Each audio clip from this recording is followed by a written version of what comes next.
అందరికీ praise the lord. ఈరోజు మనము లేవియా కాండము 9వ అధ్యాయాన్ని ధ్యానం చేసుకుందామండి.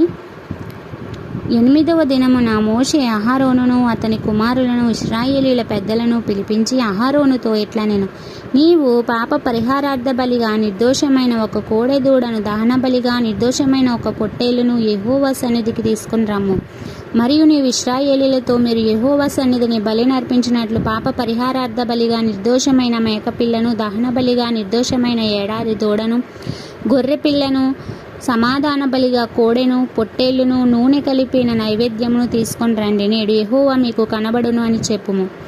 మోషే ఆజ్ఞాపించిన వాటిని వారు ప్రత్యక్షపు గుడారం ఎదుటికి తీసుకుని వచ్చిరి. సమాజమంతి దగ్గరకు వచ్చి యెహోవా సన్నిధిని నిలువగా, మోషే మీరు చేయవలెనని యెహోవా ఆజ్ఞాపించినది ఇదే, అట్లు చేయుడి, అప్పుడు యెహోవా మహిమ మీకు కనబడుననెను.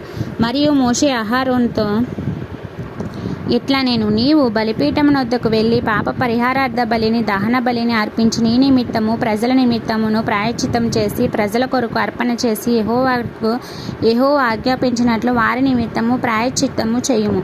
కాబట్టి అహరోను బలిపీఠము దగ్గరకు వెళ్ళి తన కొరకు పాప పరిహారార్థ బలిగా ఒక కోడెదూడను వధించెను.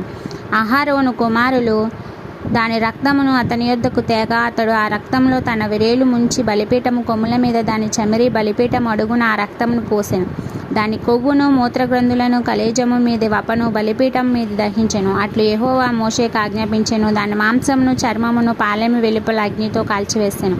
అప్పుడు అతడు దహన బలి పశువును వధించెను.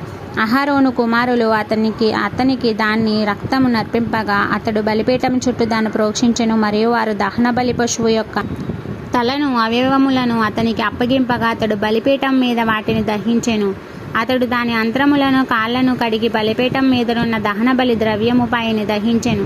అతడు ప్రజల అర్పణమును తీసుకొని వచ్చి ప్రజలు అర్పించు పాప పరిహారార్థ బలియగు మేకను తీసుకుని వధించి మొదటి దాని వలె దీనిని పాప పరిహారార్థ బలిగా అర్పించెను. అప్పుడు అతడు దహన బలి పశువును తీసుకుని విధి చొప్పున దాన్ని అర్పించెను. అప్పుడు అతడు నైవేద్యమును తెచ్చి దానిలో నుండి చేరెడు తీసి ప్రాతంకాలమందు చేసిన దహన బలి గాక బలిపీఠం మీద తీసిన దానిని దహించెను. మరియు మోషే ప్రజలకు అర్పించు సమాధాన బలి రూపమైన కోడెదూడను, పొట్టెళ్లను వధించెను. అహరోను కుమారులు దాని రక్తమును అతనికి అర్పింపగా అతడు బలిపీఠము చుట్టూ దానిని ప్రోక్షించెను. మరియు వారు ఆ దూడ క్రొవ్వును, మేక క్రొవ్వును, క్రొవ్విన తోకయు, అంత్రములను, కప్పు కొవ్వును, మూత్ర గ్రంథములను, కలేజం మీది వపను అప్పగించిరి. బోరల మీద క్రొవ్వును ఉంచిరి. అతడు బలిపీఠం మీద ఆ క్రొవ్వును దహించెను. బోరలకు కుడి జబ్బను యెహోవా సన్నిధిలో అల్లాడించి అర్పణముగా అహరోను అల్లాడించెను. అట్లు యెహోవా మోషేకు ఆజ్ఞాపించెను. అప్పుడు అహరోను పాప పరిహారార్థ బలిని, దహన బలిని, సమాధాన బలిని అర్పించి ప్రజల వైపునకు తన చేతులెత్తి వారిని దీవించిన తరువాత దిగి వచ్చెను. మోషే అహరోనులు ప్రత్యక్షపు గుడారంలోనికి పోయి వెలుపలికి వచ్చి ప్రజలను దీవింపగా యెహోవా మహిమ ప్రజలందరికీ కనబడెను. యెహోవా సన్నిధి నుండి అగ్ని బయలువెళ్ళి బలిపీఠం మీదనున్న దహన బలి ద్రవ్యములను, క్రొవ్వును కాల్చివేసెను. ప్రజలందరూ దానిని చూచి ఉత్సాహధ్వని చేసి సాగిలపడిరి.